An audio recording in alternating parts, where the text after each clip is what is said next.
2011 June 29-നാണ് Edwin van der സാറിന്റെ പിൻഗാമിയായി Spanish വമ്പന്മാരായ Atletico മാഡ്രിഡിൽ നിന്നും David ഡീഗയെ Manchester United സ്വന്തമാക്കുന്നത്.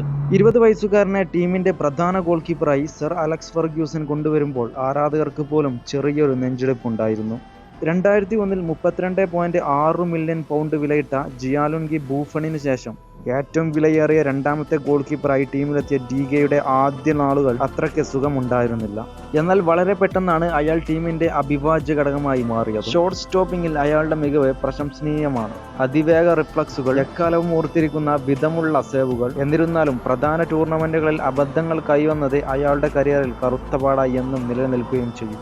545 appearances, 190 clean ഷീറ്റും 8 ട്രോഫീസും 2 പ്രീമിയർ ലീഗ് ഗോൾഡൻ ഗ്ലൗസും. ഇങ്ങനെ ഒരു മുതലിനെ ഇനി യുണൈറ്റഡിന് കിട്ടുമോ എന്നറിയില്ല. എന്നിരുന്നാലും വന്നുപോയത് ഒരു തീ കുമ്പാരം തന്നെ.